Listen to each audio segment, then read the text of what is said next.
လုံးပိတ်စားတော့ဆိုင်အချိုးရှိရပါဗျာလုံးပိတ်စားတော့ဆိုင်လုံးပိတ်စားတော့ဆိုတဲ့နေရာမှာသူတို့ကဒီတဲလေးတွေထိုးတယ်ပဲတဲကကျွန်တော်တို့အပေါက်၄ဘက်ရှိရဲဆိုရင်၃ဘက်ကအပိတ်ရှေ့မှာတော့ကျွန်တော်တို့ဇာပြာနဲ့ခါထားတယ်အဲ့ဒီတမှာသူရဲ့ session လိုက်ပတ်စံပေးရတယ်ဥပမာခင်ဗျားသွားခြင်းနဲ့ခင်ဗျားအဲ့ဒီကိုသွားတယ်ပေါ့အဲ့စားတော့ဆိုင်သွားတယ်ဆိုရင်ကျွန်တော် private အခန်းလိုချင်ပါတယ်ဆိုရင်တော့တနားယူဘယ်လောက်ဆိုပြီးတော့အဲ့အခန်းကိုငှားစားတယ်ပေါ့ဒီဖွင့်တဲ့နေရာကလည်းဟင်္ဒရာတက္ကသိုလ်အနီးမှာဖွင့်တာဗျတက္ကသိုလ်အနီးမှာတည်ရှိတယ်ဒါတွေကစီးပွားရေးသမားတွေကဘာကိုရည်ရွယ်ပြီးဘာကိုပြစ်မှတ်ထားပြီးဒါတွေဖွင့်လဲဆိုတာကျွန်တော်တို့တွေးရင်ရပါတယ်တနည်းအားဖြင့်လူငယ်တွေရဲ့အနာဂတ်ကိုပျက်စီးသွားမှဂုတ်သွေးဆိုပြီးမှပတ်စံရှာတဲ့ပုံစံပါဒီအလုံးပိတ်တိုင်းနဲ့ပတ်သက်ရင်ကျွန်တော်တို့ပြီးခဲ့တဲ့ကာလတွေကရန်ကုန်မှာဆိုရင်ကျွန်တော်တို့တိုင်းသားကြီးရွာမှာဆိုလည်းပဲဒီအလုံးပိတ်တဲတွေရှိခဲ့တယ်နောက်ပိုင်းမှာကျွန်တော်တို့ဒါမီဒီယာသမားတွေရဲ့ရေးသားဖော်ပြမှုကြောင့်ဒါတွေပျောက်သွားတယ်လားလို့ပါပဲကျွန်တော်တို့တခုကြားလိုက်တာကဒီပကုတ်ကူတက္ကသိုလ်ရဲ့ဝေးကနည်းနည်းလှမ်းစားတော့ဆိုင်အချို့ဆိုလည်းဒီလိုမျိုးလုပ်ခဲ့တယ်ဒါတွေကကျွန်တော်တို့မီဒီယာတွေကနေပေါ်တင်ရေးလာတဲ့ခါမှာဒါပျောက်သွားတယ်လက်ရှိကျွန်တော်တို့ထပ်တွေ့ရတာကဟင်္ဒရာမြို့ရဲ့မြို့ရှောင်းလမ်းတနည်းအားဖြင့်ချစ်သူလမ်းကြားဟင်္ဒရာတက္ကသိုလ်ရဲ့အနီးအဲ့ဒီမှာဒီစားတော့ဆိုင်ပေါ့ဗျာစားတော့ဆိုင်ကသူကဖွင့်တဲ့ဒီဒလဟောတဲလေးတွေရှိတယ်ဒလဟောတဲလေးဆိုရင်ဈေးတစ်မျိုးဒလဟောမဟုတ်ပဲနဲ့ခမားကတိသက်လာထိုင်နေတယ်ဆိုလဲဈေးတစ်မျိုးဒါဆိုတော့သူက session နဲ့ပေးရတယ်အဲ့လိုစားတော့ဆိုင်တွေရှိတယ်ဒါတွေကကျွန်တော်မင်းမှရှိတာမဟုတ်ဟိုးရင်ကလေးကရှိတယ်ဒီရှင်းနေတွေကရှိတယ်ပေါ့ဗျာဒါနဲ့ပတ်သက်ပြီးကျွန်တော်မနေ့ကအေယာဝတိုင်းပြည်ကြီးအစိုးရအဖွဲ့ရဲ့ပြည်ထောင်ဝင်ကြီးဌာနမေးတယ်နံပါတ်1ဒီဆိုင်တွေကအ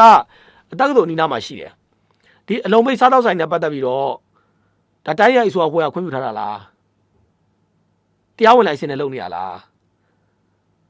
တရားမဝင်လုပ်နေတာလားဥပမာတရားဝင်လိုင်စင်အရခွင့်ပြုပေးတယ်ဆိုရင်ခွင့်ပြုချက်အရာတွေမှာဒီလိုအလုံးပိတ်အခန်းတွေပါသလားဒါမပါဘူးပြောဗျာတနည်းအားဖြင့်ဒါမပါဘူးပေါ့မပါဘူးဆိုရင်လည်းပဲဒါတွေကတရားမဝင်ဖွင့်နေတာလားတရားမဝင်ဖွင့်နေဆိုရင်ရောအေရောက်တိုင်းပြည်အစိုးရအဖွဲ့ဘာလုပ်မလဲကျွန်တော်မေးတယ်ဗျကျွန်တော်တို့မေးတာရှင်းလေးအဲ့မှာရှိတဲ့လုပ်ငန်းရှင်တွေကျွန်တော်သိလည်းမသိဘူးကျွန်တော်ဟင်္ဒရာမြို့တော့ကျွန်တော်3ခေါက်လောက်ရောက်ဘူးတယ်ရောက်ဘူးတာကရခင်ကကျွန်တော်တို့ဒီကြက်ခိုင်ပါတီအတွင်းဦးဖြစ်တဲ့ဒါကျွန်တော်တို့ဦးထေးဦးပေါ့ပါတီကြက်ခိုင်ပါတီရဲ့ကျွန်တော်တို့တကယ်အစစ်မြင့်တောင်းယူခဲ့တဲ့ဦးထေးဦးရဲ့ကျွန်တော်တို့ဒီခီးစမှာကျွန်တော်လိုက်ပါသွားခဲ့တယ်ပေါ့လိုက်ပါတော့ကျွန်တော်ဟင်္ဒရာမြို့ကိုကျွန်တော်3ခေါက်လောက်ရောက်တယ်ဗျ3ခေါက်လောက်ရောက်တဲ့အခါမှာဒီဟင်္ဒရာရဲ့ကျွန်တော်အမှတ်တရတော့သူတို့ကမုံရင်းကားပေါ့ကျွန်တော်ဘက်မှာဆိုရင်မုံရင်းကားဆိုရင်ဗျာဒီမုတ်ဖက်နဲ့အရင်နဲ့ကိုတခါတည်းထည့်ပြီးတော့ရောင်းတာကျွန်တော်ရန်ကုန်သားဆိုပို့သိတယ်ဗျာမုံရင်းကားတပွဲဆိုရင်မုတ်ဖက်ရဲ့ကျွန်တော်တို့အဲ့မှာနန်းမင်းတို့စသဖြင့်အမှပစ်ထည့်လိုက်ပြီးတော့အရေးပါတခါတည်းဇုံခွက်တဲ့တခါထည့်ပြီးတော့ကျွန်တော်ဖြော်ပြီးစားကြတာဒါပေမဲ့ဟင်္ဒရာမျိုးကြအဲ့လိုမဟုတ်ဘူးခင်ဗျာမုံရင်းကားစားမယ်ဆိုရင်အရေးရတက်ပေးတယ်မုတ်ဖက်ကတက်ကိုလိုချင်တဲ့ခါမှာအရေးကိုတက်မှာလို့ရတယ်မုတ်ဖက်ကိုတက်မှာလို့ရတယ်ဒါဟင်္ဒရာနဲ့ပတ်သက်ပြီးတော့အခြေအနေပေါ့ဒီဟင်္ဒရာမျိုးရဲ့အခြေအနေကကျွန်တော်တို့ဒီဟင်္ဒရာမျိုးရဲ့ပြည်သူ့လူတော်ကိုယ်စားလှယ်ဖြစ်ခဲ့တဲ့ဦးထေးဦးရဲ့လက်ထက်မှာဟင်္ဒရာမျိုးကတော်တော်လေးကိုတိုးတက်သွားတယ်ပြီးရင်ကျွန်တော်တို့ပတ်တာတွေတိုးတက်သွားတယ်လမ်းမဆက်သွယ်ရေးတွေစာသင်ကျောင်းတွေပြီးရင်ကျွန်တော်တို့ဒီမြို့နယ်ရဲ့အခြေခံအဆောက်အဦတွေတော်တော်ကြီးကိုတိုးတက်သွားတယ်သိတာတဲ့ဟင်္ဒရာမျိုးရဲ့အပြောင်းလဲကဘယ်ချိန်မှဖြစ်ပေါ်ခဲ့လဲဆိုရင်ပြည်သူ့လူတော်ကိုယ်စားလှယ်ဖြစ်ခဲ့တဲ့ဦးထေးဦးလက်ထက်မှာဦးထေးဦးတောင်းဝင်ခဲ့တဲ့လက်ထက်မှာဟင်္ဒရာမျိုးကအများကြီးတိုးတက်သွားတယ် NLD လက်ထက်မှာတော့ဟင်္ဒရာမျိုးကတိုးတက်တော့မတိုးတက်ခဲ့ဘူးဒီတိုင်းပဲဦးထေးဦးရဲ့အရှိန်လောက်တောင်အရှိန်လေးပဲသူတို့မျောစီးခဲ့တာပဲရှိတယ်ဦးထေးဦးလက်ထက်ကရှိခဲ့တဲ့စီမံကိန်းတွေကိုမျောလိုက်တာပဲရှိခဲ့တယ်ဒီဒေသဖွံ့ဖြိုးနဲ့ပတ်သက်တဲ့စီမံကိန်းအသစ်တွေဘာတစ်ခုမှမရှိခဲ့ဘူးကျွန်တော်တို့ဟင်္ဒရာမျိုးသူမျိုးသားတွေကတော့ဒါဦးထေးဦးအများနဲ့သတိရနေကြတယ်လက်ရှိလည်းကျွန်တော်သတိရနေကြပါတယ်ဦးထေးဦးကလည်းကျွန်တော်တို့ဟင်္ဒရာမျိုးကိုတော်တော်လေးတန်ရောတင်ကြီးပါတယ်တော်တော်လေးတန်ရောကြီးရဲ့ကျွန်တော်တို့လူကြီးတယောက်ဖြစ်ပါတယ်မျိုးနဲ့ပတ်သက်ရင်တကယ်ကိုဆွမ်းဆွမ်းတမန်လုပ်ပေးခဲ့ပါတယ်အများတမ်းပဲကျွန်တော်တို့တွေ့တဲ့ခါကျရင်လည်းဟင်္ဒရာမျိုးနဲ့ပတ်သက်ပြီးတော့ကျွန်တော်ပြောကြဆိုကြပါတယ်တကယ်လည်းကျွန်တော်တို့ဒီလိုလူကြီးတွေထံကနေပြီးတော့ကျွန်တော်ဘူးသူသားများစွာလည်းကျွန်တော်တို့ရခဲ့ပါတယ်လက်ရှိလည်းကျွန်တော်တို့အဆက်အသွယ်လည်းရှိပါတယ်ကျွန်တော်တို့မသိတာတွေဒီလိုလူကြီးတွေထံကနေကျွန်တော်တို့ဒါသိခွင့်ရခဲ့တာတွေအများကြီးပါပဲအဲ့တော့သတင်းပြန်ဆက်ပါမယ်အဲ့တော့ဒီလိုမျိုးအလုံးမိတ်တဲတွေနဲ့ပတ်သက်ရင်ဒါအရောက်တိုင်းပြည်ရဲ့အစိုးရအဖွဲ့ခွင့်ပြုထားသလားပေါ့ကျွန်တော်သတင်းမှန် group ကကျွန်တော်မေးဖို့နေမေးလိုက်တယ်မေးပြတော့ပိုင်းမှာကျွန်တော်တို့အရောက်တိုင်းဝင်ကြီးရဲ့ fiber ကိုကျွန်တော်ပို့ထားလိုက်တယ်ဝင်ကြီးခင်ဗျားလို့ဒီဟင်္ဒရာတက္ကသိုလ်အနီးမှာဒီလိုမျိုးအလုံးပိတ်ဆိုင်တွေဖွင့်ထားတယ်ဒီမှာသူ့ရဲ့တင်ထားတဲ့ဓာတ်ပုံတွေဒီလိုတင်ထားကြတယ်ဒီမှာကျွန်တော်တို့ဒါရှေ့မှာတဲတလုံးကိုကျွန်တော်ရှေ့ကအပေါက်လေးတစ်ပေါက်ပဲဖောက်ထားတယ်အဲ့ဒီပေါက်ကကျွန်တော်တို့ဒီလမ်းမောက်ကိုဘိုးပြထားတဲ့အပေါက်မဟုတ်ဘူးကျွန်တော်တို့ဒ ကယ်ရဗျာသူတို့သာရိုးသားလှုပ်ရှားရဲဆိုရင်ခင်ဗျာလမ်းမအလဲရှိရဲဆိုရင်ဒီလမ်းမအလဲကိုဟိုဘက်ဒီဘက်မျက်နှာချင်းဆိုင်အပေါက်ဖောက်ထားမှာအဲ့လိုမဟုတ်သူကလမ်းမကိုသူတို့ကဒီတဲတွေကဖိန်ချင်းပေါက်ထားတယ်အဲ့တော့သွားတဲ့လူကတစ်ဖက်မှာကျွန်တော်ဘေးကနေကတ်သွားမယ်အဲ့ရှိမှာဇာပြာလေးတွေကာထားတယ်ဟိုဘက်တဲကလည်းဘာလို့မှမသိဘူးဒီဘက်တဲကလည်းဘာလို့မှမသိဘူးအဲ့လိုလေးတွေတော့လှုပ်ထားတယ်အဲ့တော့ဒါကဒီမှာရှိတဲ့စီးပွားရေးသမားတွေပေါ့သူဘာကိုရည်ရွယ်တာလဲပေါ့သူရဲ့ဈေးကွက်ကဘာလဲပေါ့သူ့မက်ကဘာလဲပေါ့တစ်ဖက်မှာကျွန်တော်တို့ကဟင်္ဒရာတက္ကသိုလ်ရှိရလေတက္ကသိုလ်ရှိတယ်သူ့ရဲ့ရည်ရွယ်ချက်ကဘာလဲပေါ့ကျွန်တော်တို့ဒါနဲ့ပတ်သက်တော့ကျွန်တော်လက်ခံပေးလို့မရဘူးဗျလက်ခံပေးလို့မရဘူးအဲ့တော့ဒါနဲ့ပတ်သက်ပြီးတော့ကျွန်တော်EAOတိုင်းအစိုးရအဖွဲ့ကလည်းကျွန်တော်ရဲ့မိကုန်းနဲ့ပတ်သက်ပြီးတော့ပြန်ဖြေတယ်ဗျအဲ့ဒါကိုကျွန်တော်မွေးတိုင်းတင်ပြပေးပါမယ်ဒါကကျွန်တော်EAOတိုင်းဒီအစိုးရအဖွဲ့ရဲ့ပြန်လည်ဖြေဆိုမှုပါအဆိုပါကိစ္စနဲ့ပတ်သက်၍တာဝန်ရှိသူများအဖွဲ့ဖြင့်တွားရောက်စစ်ဆေးခဲ့ရတဲ့တရားဝင်ခွင့်ပြုချက်မရှိဘဲနဲ့ဖွင့်လှစ်ရောင်းချနေကြောင်းတွေ့ရှိရ၍ယနေ့ချက်ချင်းဒီကနေ့ချက်ချင်းဖြတ်သိမ်းသွားရတဲ့ကာယကံရှင်များအားဥပဒေများနဲ့အညီအရေးယူဆောင်ရွက်သွားမည်ဖြစ်ကြောင်းဖြေကြားအပ်ပါသေးတယ်ကျွန်တော်ဒီမျိုးကိုမေးတဲ့အခါမှာလည်းဒီကနေ့ဖြတ်ခိုင်းနေလို့သိရတယ်ပြီးလည်းပဲဒီဆိုင်ပိုင်ရှင်တွေနဲ့အပါဝင်ပေါ့သူတို့ရဲ့သက်ဆိုင်သူတွေကို yes ကမှာခေါ်ပြီးတော့ဒါကျွန်တော်ဖန်ဆီးထားတယ်လို့ကျွန်တော်သိရတယ်ဒါကျွန်တော်နောက်ဆုံးသိရတဲ့အချိန်นี้အဲ့တော့ဒီနေရာမှာကျွန်တော်တို့မေးချင်တာကနံပါတ်1ဒီအလုံးမိတ်ဆိုင်တွေကကျွန်တော်ပြောမှဖွင့်တာမဟုတ်ဘူးဗျ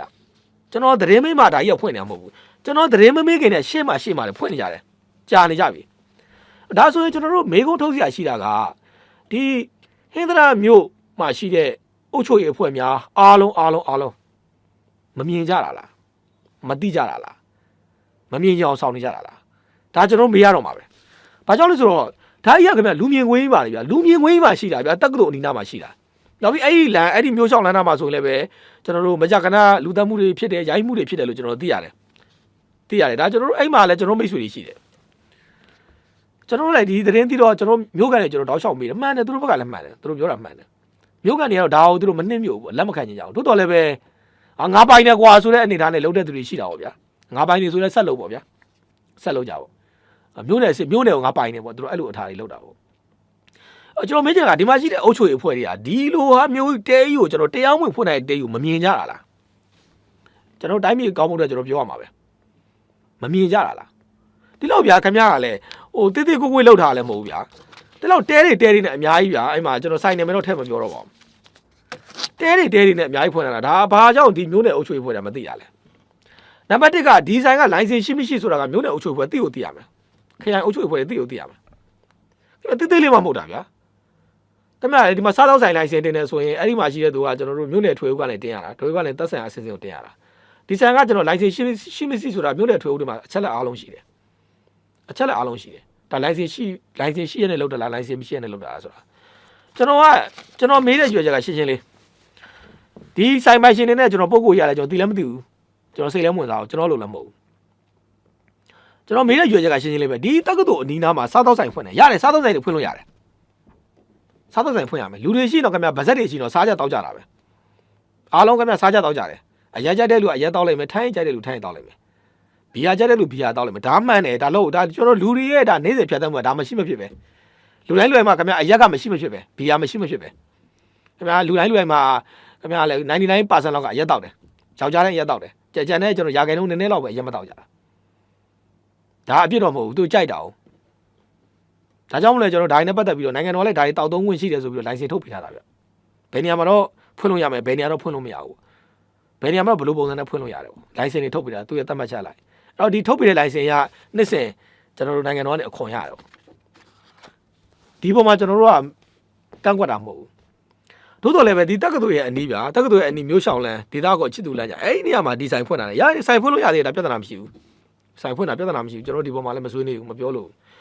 ့သို့တော်လည်းပဲဒီအလုံးမိတ်တဲတွေကဘာကြောင့်လောက်ရတာလဲပေါ့လုံးလို့မရဘူးဗျဒီစီးပွားရေးသမားတွေကလူငယ်တွေရဲ့အနာဂတ်လူငယ်တွေရဲ့ဂုတ်သွေးဆုပ်ပြီးစီးပွားရှာတာတော့ကျွန်တော်လက်ခံစရာအကြောင်းမရှိဘူးဒါကျွန်တော်တို့ရဲ့ရည်ရည်ချက်ရှင်းလေးပဲဒီကနေ့မှာတော့အဲ့ဆိုင်တွေစဖြတ်နေပြီဒီအလုံးမိတ်တဲတွေကကျွန်တော်နှိမ်နေရမှာဘာကြောင့်လူငယ်တွေအနာဂတ်ကိုဖျက်ဆီးတာလေဗျာခင်ဗျာလာဖွင့်တာတက္ကသိုလ်နာလာဖွင့်တယ်ဗျာတက္ကသိုလ်ရဲ့အနီးဗျာအနီးမှာလာဖွင့်တာသူတို့ရွေချက်ကဘာလဲဗျာခင်ဗျာကလည်းရှင်းလေးပဲသူတို့ရဲ့ market ကဘယ်ရလဲသူရဲ့ဈေးကွက်ကဘယ်ရလဲလူတိုင်းမှာသူတို့ရဲ့ယင်းနှိမ့်မြုပ်နှံမှုတိုင်းမှာသူတို့ရဲ့ထုတ်ကုန်တွေကိုဘယ်သူတွေကစားသုံးမလဲဘယ်နားမှာနီးလဲဆိုတော့ကျွန်တော်တို့ဖွင့်ကြတာဗျဒီလိုနဲ့သွားကြတာဗျသူတို့ရဲ့ပြစ်မှတ်ကဘာလဲပေါ့ခင်ဗျာလည်းအသိသားကြီးဗျခင်ဗျားတို့စဉ်းစားကြည့်သိပါတယ်ဘယ်သူတွေပြစ်မှတ်ထားနေရလဲလွယ်ကူရိုးရှင်းပါတယ် တော့လက်ရှိတော့ကျွန်တော်တို့ဒါအရောက်တိုင်းတရားကြီးဆိုအဖွဲ့ကတော့ဒီလူတွေကိုကျွန်တော်တို့အရေးယူမယ်အဲ့တော့အရောက်တိုင်းတရားကြီးဆိုအဖွဲ့ရဲ့ကျွန်တော်တို့ဖြေချချက်ကိုပြန်တင်ပြပါမယ်အဆိုပါကိစ္စနဲ့ပတ်သက်ပြီးတော့တာဝန်ရှိသူများအဖွဲ့ဖြင့်တွားစစ်ပါတယ်တွားစစ်တဲ့ကမှတရားဝင်ခွင့်ပြုချက်မရှိဘဲနဲ့ရောင်းချနေကြောင်းတွေ့ရှိရပါတယ်ဖွဲ့တာတရားဝင်ခွင့်ပြုချက်မရှိဘူးဒါကြောင့်ယနေ့ချက်ချင်းဖြတ်သိမ်းသွားရတဲ့ကာယကံရှင်များအားသက်ဆိုင်ရာဥပဒေများနဲ့အညီအရေးယူဆောင်သွားပြီးဖြစ်ကြောင်းဖြေချအပ်ပါသည်လို့ဒါကျွန်တော်တို့ဟင်္သတတက္ကသိုလ်အနီးကအလုံးပိတ်စားတော့ဆိုင်များနဲ့ပတ်သက်၍အရောက်တိုင်းဒီတိုင်းအစိုးရအဖွဲ့ရဲ့ပြန်လည်ဖြေချမှုဖြစ်ပါတယ်အဲ့တော့ကျွန်တော်တို့မမေးဘူးဗျာနောက်ဆက်ကျွန်တော်လည်းမမေးဘူးဒီကိစ္စကိုမမေးဘာဖြစ်မလဲဆက်ရောင်းနေမှာပေါ့ဒါပဲရှိတာပဲဒါဆိုရင်ကျွန်တော်တို့မျိုးနယ်အုပ်ချုပ်ရေးအဖွဲ့တွေကမမြင်တာလားကျွန်တော်တို့ပြန်မေးခွန်းထုတ်မှရတော့မယ်ဒါကြီးကကျွန်တော်တို့လူသိရှင်ရှာရှိတဲ့ကိစ္စကြီးတချို့ຢာတွေကကျွန်တော်တို့လက်ခံလို့ရတယ်တချို့ຢာတွေလက်ခံလို့မရဘူးဒါတွေကျွန်တော်လူငယ်တွေအနာဂတ်နဲ့ဆိုင်နေတဲ့ဒါတွေကျွန်တော်တို့လက်ခံလို့မရဘူးဘာကြောင့်လဲဆိုတော့ခင်ဗျပို့မလင်းလေးပဲခင်ဗျပြောမယ်ဗျာအဲ့ဒီဆိုင်မှာဗျာအဲ့ဆိုင်မှာမပြောတော့ပါဘူးဗျာခင်ဗျကျွန်တော်ဒီຢာတွေခင်ဗျအများပြည်သူနဲ့မသိအောင်လို့ထင်တော့ကျွန်တော်ဆက်မပြောတော့ပါဘူးဒါကြောင့်ကျွန်တော်တို့ကဒါတွေကိုကျွန်တော်တို့ဒါတက်ဆိုင်အောင်မေးတယ်မေးပြီးတော့သတင်းတင်ပြရခြင်းဖြစ်ပါတယ်နောက်ထပ်သတင်းဖို့ဆက်ပြီးတင်ပြပေးချင်ပါတယ်ဒါကတော့ရန်ကုန်မြို့ဘက်ရထားရဲ့ရန်ကုန်နေပြီးတော့ရထားကိုအဲ့မှာခဲနဲ့ပြစ်ပေါက်လိုက်တယ်ကြောက်ခဲနဲ့ပြစ်ပေါက်လိုက်တော့မှန်နေကျုံဝက်ပြက်စီးသွားတယ်ဒီဖြစ်စဉ်နဲ့ပတ်သက်ပြီးတော့ကျိုးလို့တဲ့သူတွေကိုအရေးယူထားတယ်အဲ့တော့ခင်ဗျားတို့ကခဲနဲ့ကင်ပြီးတော့ဒီရထားကိုပြစ်တယ်ပေါ့ပြစ်တဲ့အခါမှာခင်ဗျားတို့ကခဲတစ်လုံးနဲ့ပြစ်လိုက်တာဒါပေမဲ့ခင်ဗျားတို့ခဲဒီမီးရထားတွေခဲနဲ့ပြစ်မယ်ဆိုရင်မီးရထားကိုခဲနဲ့ပြစ်လိုက်တဲ့အခါမှာခင်ဗျားတို့ခံရမယ့်ထောင်ဒဏ်တွေလည်းခင်ဗျားတို့သိဖို့လိုတယ်ခင်ဗျားတို့ပြစ်လိုက်တာကလောလောလေးပြစ်တယ်ကွာပြစ်ချလိုက်တာမူလို့ပဲပြစ်ချင်ပြစ်မယ်ဗျာခင်ဗျားဟိုလူမချင်တယ်လို့ပြစ်ချင်လည်းပြစ်မယ်ဗျာဒီလူမချင်တယ်လို့ဖြစ်ချင်လည်းပြစ်မယ်ဗျာပြစ်တိုင်းမှာခင်ဗျားတို့မှရည်ရွယ်ချက်တော့ရှိလိမ့်မယ်ရည်ရွယ်ချက်မပါဘဲနဲ့ခင်ဗျားတို့ကခဲလုံးကိုကောက်ပြီးတော့ကြောက်ခဲကိုကောက်ပြီးတော့ကျွန်တော်တို့မီးရထားကိုတော့ပြစ်စရာအကြောင်းမရှိဘူးမီးရထားကိုပြစ်တဲ့အခါမှာမီးရထားကိုပြစ်တဲ့သူတိုင်းမှာသူတို့မှရည်ရွယ်ချက်ကိုစီရှိရယ်ရည်ရွယ်ချက်တွေကိုစီရှိလို့ပြစ်ကြတာပြစ်ကြခတ်ကြတာဖြစ်စဉ်ကိုတင်ပြပါမယ်2026ခုနှစ်ဇန်နဝါရီလ30ရက်ကရန်ကုန်မြို့ဘက်ရထားအင်းစိန်နဲ့လှော်ကားပြေးဆွဲနေတဲ့ RB အဆန်ရထားအဲ့ရထားကဒညင်ကုန်းပူတာနဲ့လှော်ကားပူတာကြားအချိန်အားဖြင့်ညနေ6:35မိနစ်အချိန်မှာအမျိုးသားတယောက်ကနေပြီးတော့ရထားကိုခဲနဲ့ကြောက်ခဲနဲ့ပိတ်ပစ်ပလိုက်တာကြောက်ခဲနဲ့ပြလိုက်တော့ကျွန်တော်အဲ့မှာမှန်ကွဲသွားတယ်ဗျာခီးတဲ့ပြတင်းပေါက်ပေါ့ကွဲသွားတယ်ကွဲတာကအလျားက3ပေ9လက်မကွဲတယ်ခင်ဗျနဲတဲ့အရှိန်မျိုးအလျား3ပေ9လက်မအနံကတပေ6လက်မကွဲကြည့်သွားတယ်ဒီရထားကမင်းမြန်မာနဲ့လာတာမဟုတ်ဘူးဗျာနိုင်ငံခြားတွေဝယ်သွင်းထားတာနိုင်ငံခြားတွေတင်သွင်းထားတဲ့ဟာတွေဒီကျွန်တော်နိုင်ငံမှာဒီဟာတွေကကျွန်တော်တို့ဟိုအဖြစ်တာမဟုတ်ဘူးနိုင်ငံခြားတွေလာတာအဲ့တော့ပြစ်ခတ်လိုက်တယ်ဗျာပြစ်ခတ်လိုက်တော့ဒါဒီပြစ်စင်နဲ့ပတ်သက်ပြီးတော့ဒါလှော်ကားနယ်မြေရဲစခန်းမှာအမှုဖွင့်တယ်ပေါ့အမှုဖွင့်တယ်ရထားပို့ဆောင်ရေးလုပ်ငန်းဥပဒေပုံမှန်84နဲ့အမှုဖွင့်တယ်အမှုဖွင့်ပြီးတော့ဒါရဲတပ်ဖွဲ့ဝင်နဲ့စုံစမ်းတယ်ပေါ့ဗျာရဲတပ်ဖွဲ့ဝင်တွေအဲ့မှာရှိလုံခြုံတပ်ဖွဲ့ဝင်နဲ့စုံစမ်းတဲ့ကမှာဖေဖော်ဝါရီလ1ရက်နေ့မွန်လတနာရီမှာမိတယ်တော့ဘယ်သူတွေပြစ်လဲဆိုတော့ရွှေပြည်သာမြို့မှာနေထိုင်တဲ့ထင်လင်းအောင်ပြည့်ဖြိုးအောင်ချမ်းမြေ့အောင်နဲ့ကောင်းမြတ်မင်းတို့သူတို့၄ယောက်ကိုဖမ်းဆီးရမိခဲ့တယ်ရထားကိုကြောက်ခဲနဲ့ပြစ်ခဲ့တဲ့သူတွေဖမ်းဆီးရမိခဲ့တယ်ဖမ်းဆီးရပြီးတော့သူတို့ရဲ့ပြစ်ဒဏ်တွေကိုကျွန်တော်ဆက်ပြီးတင်ပြပေးမယ်အလားတူပါပဲတဲ့ယနေ့နေ့ကလည်း10:36မိနစ်အချိန်ကရန်ကုန်နဲ့နေပြီးတော့လမ်းပိုင်းပြေးဆွဲနေတဲ့အမှတ်31အစမ်းDM ရထားဒီရထားကရေဒါရှည်မြို့နဲ့မျိုးလာနဲ့ရေနီဘူတာကြားအဲ့ဒီဘူတာကြားမှာဆိုရင်ကျွန်တော်တို့ထပ်ပြီးတော့အပြစ်ခံလိုက်ရတယ်အပြစ်ခံလိုက်ရတော့အထက်တန်းတွဲနှစ်ရဲ့ညာဘက်ချမ်းခီးတဲ့ထိုင်ကုန်ထိုင်တဲ့မှန်ပြတဲ့ပေါက်ပေါ့6လက်မခန့်ပေါက်ပြဲပြီးတော့ကျင်မွားပျက်စီးသွားတယ်ကျွန်တော်တို့ဒီရေနီဘူတာမှာရက်ရတယ်ဆက်ပြီးတော့ကျွန်တော်တို့ဒါစစ်ဆေးရတယ်ပေါ့ဒါနဲ့ပတ်သက်ပြီးလဲကျွန်တော်တို့ဘယ်သူတွေပြစ်လဲပေါ့ဘယ်သူတွေပြစ်လဲဆိုပြီးတော့ကျွန်တော်တို့စုံစမ်းဖော်ထုတ်တယ်ပေါ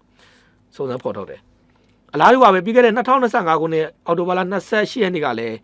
DM ရထားကိုဖြူးနဲ့ဇီယောက်တွေကြားမှာဂဲနဲ့ပြစ်ပေါက်တဲ့သူကကျွန်တော်တို့တရားခန်းထက်ဦးလွင်ငထော်နီသူ့ကိုဖမ်းဆီးရမိခဲ့တယ်ပေါ့ဖမ်းဆီးရမိခဲ့တော့သူ့ကိုဘယ်လောက်ထိဘာနဲ့အရေးယူလိုက်လဲဆိုတော့ရထားပို့ဆောင်ဥပဒေပုံမှာ84ရာကျွန်တော်အလုံးနဲ့ထောင်နဲ့15နှစ်အဲ့တော့ခင်ဗျားတို့ရိုးလေးပဲစဉ်းစားကြည့်ခင်ဗျားတို့ကအများပြည်သူတို့ဝန်ဆောင်မှုပေးနေတဲ့မီးရထားတွေကိုခင်ဗျားတို့ဂဲနဲ့ပေါက်လိုက်တိုင်းမှာဂဲလုံးကင်လိုက်တာနဲ့ထောင်ထဲမှာ15နှစ်သွားနေရမယ်ဆိုခင်ဗျားတို့အုံအောင်လက်ထက်ရထားကိုဂဲနဲ့ပေါက်တာနဲ့ခင်ဗျားတို့ဂဲနဲ့ပေါက်လာတဲ့အဲ့ဂဲကင်လိုက်ပြီးငါပေါက်တော့မယ်ဆိုတာနဲ့တေချာသွားပြီခင်ဗျားထောင်ထဲကိုခင်ဗျားရောက်တော့မယ်အလုတ်ကျန်းနဲ့ထောင်ထဲ15နှစ်ကြာခံမယ်ခင်ဗျားအသိစိတ်တွေကိုရောက်အောင်လို့ အလုံးကျန်တဲ့1015နှစ်အမိန့်ချလိုက်တယ်ပေါ့ဒါကြောင့်ဒီယထာကိုခင်ဗျားတို့ခဲနဲ့ပေါက်တော့မယ်ဆိုရင်သူကနေဆုံးက9နှစ်ကနေပြီးအများဆုံးထောင်နဲ့20နှစ်တက်ပို့ပြီးတော့ကျွန်တော်ချမှတ်နိုင်တယ်အဲ့တော့ခင်ဗျားတို့မိယထာကိုခဲနဲ့ပေါက်မယ်ဆိုရင်ခင်ဗျားတို့အကြမ်းမသိထားမှာကခဲနဲ့ပေါက်ပြီဆိုတာနဲ့ခင်ဗျားတို့ကထောင်နဲ့9နှစ်ကနေအနှစ်20တော့မှခင်ဗျားတို့ထောင်ကျသွားပြီပေါက်ရဲပေါက်ရဲပေါက်ကြနော်ပေါက်ရဲပေါက်ကြခင်ဗျားတို့ဘာကြီးလဲဗျာခင်ဗျားတခါကျတော့ပေါက်တဲ့လူတွေမေးချင်တာဗျာဘာကြီးလဲခင်ဗျားတို့ဒီအများပြည်သူတော့ဝန်ဆောင်မှုပေးတဲ့ဟာကြီးလဲခင်ဗျားတို့ပေါက်ပြန်တာပဲကိုလူစိတ်တို့လည်းပေါက်ပြန်တာပဲခင်ဗျားတို့အဲ့လိုတတိရှိနေဒီလိုလုပ်ပါလားယထာလာတဲ့ကောင်မှာခင်ဗျာယထာရဲ့ဒီတန်လမ်းမှာခင်ဗျားတို့ခေါင်းကြီးတင်ပြီးတော့တက်ကြိတ်ခိုင်းလိုက်ပါလားအဲ့လိုတတိရှိရဆိုလဲလောက်ကြပါလားဟိုယထာကိုခဲနဲ့ပေါက်မဲ့သူတွေတကယ်တတိရှိလားတကယ်လုပ်ရဲလားတကယ်လုပ်ရဲလား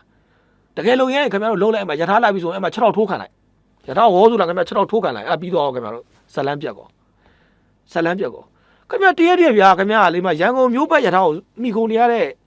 ရန်ကုန်မျိုးသူမျိုးသားမနေဘူးဗျာခင်ဗျာတနေ့ခင်ဗျာတရက်ကိုပြေးဆွဲပြီးနေရယထာမနေဘူးအများအတွက်လုပ်နေတာဗျာခင်ဗျားတို့ကလည်းအများအတွက်လုပ်ပေးနေတာခင်ဗျားတို့ဘာတွေမှမဟုတ်ကျွန်တော်တို့ကဒီလိုမျိုးဒီအများပြည်သူသက်ဆိုင်တဲ့အရာတွေကိုဒီလိုမျိုးလုပ်တဲ့ထိရောက်ပြင်းပြထန်လုပ်တာကျွန်တော်ကကြိုးဆိုချမှာပဲမချလို့မရဘူးဒါမှဒီလိုလုံးမှဒီလိုဖြစ်တယ်ဆိုတာတို့သိမှာအဲ့လိုပဲဒီလိုလုံးရင်ဒီလိုဖြစ်တယ်ဆိုတာလည်းကျွန်တော်အများပြည်သူသိရှိဖို့လိုတယ်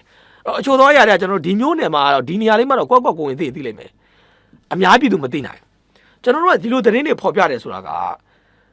အများပြည်သူသိဖို့အတွက်ဒါတချို့သောသူတွေကယထာခဲနဲ့ပေါက်တယ်ကွာဘာဖြစ်လဲကွာငါလွတ်အောင်ပြေးမယ်ကွာဆိုတဲ့သူအုပ်စုတက်ရှိလိမ့်မယ်မိသွားခင်ဗျားဘယ်လိုလုပ်မလဲမိသွားခင်ဗျားရဲ့ထောင်ထဲက9နှစ်ကနေအနှစ်20အတွင်းမှာခင်ဗျားသွားပြီအဲ့တော့ခင်ဗျားတို့မိသားစုတခါတည်းတက်တာလုပ်ထားခဲ့လိုက်မိရတော့ခဲနဲ့ပေါက်တော့မယ်ဆိုရင်ကြောက်ခဲနဲ့ပေါက်တော့မယ်ဆိုရင်ခင်ဗျားမိသားစုတခါတည်းတက်တာလုပ်ထားခဲ့ငါထောင်ထဲမှာထောင်ထဲသွားတော့မယ်ထောင်ထဲက9နှစ်ကနေအနှစ်20ထဲမှာရှိရဆိုခင်ဗျားတခါတည်းနှုတ်ဆက်ထားခဲ့လိုက်လက်ရှိခင်ဗျားမိန်းမကကိုဝင်နဲ့ကြာခဲ့ပြီဆိုရင်ခင်ဗျားပြန်လွတ်လာရင်ခင်ဗျားသား15နှစ်နဲ့အနှစ်20ကြာကိုပြန်ရောက်နေပြီအဲ့တော့ခင်ဗျားလက်ရှိမူးကြောင်ယူကြောင်နဲ့မိရထားကိုခင်ဗျားအခဲနဲ့ပေါက်လိုက်တာကအသက်35နှစ်မှာပေါက်တယ်အသက်25နှစ်မှာပေါက်တယ်ဆိုရင်အသက်25အပေါင်း15 20ပေါင်းကြည့်လိုက်ခင်ဗျားအသက်ကမနေဘူးခင်ဗျားအပြင်လဲရောက်လာတော့ခင်ဗျားမိန်းမလည်းနောက်လင်နဲ့ရနေလာပြီခင်ဗျားသားသမီးတွေလည်းလမ်းမေးရောက်လာပြီဗျာဒါကြောင့်အသိဉာဏ်နဲ့ရှင်ပါခင်ဗျားတို့အသိတယ်အုံတော်နေပါလေအုံတော်နေပါလေငါဒီဟာကိုခဲနဲ့ပေါက်လိုက်ရင်ငါအပြစ်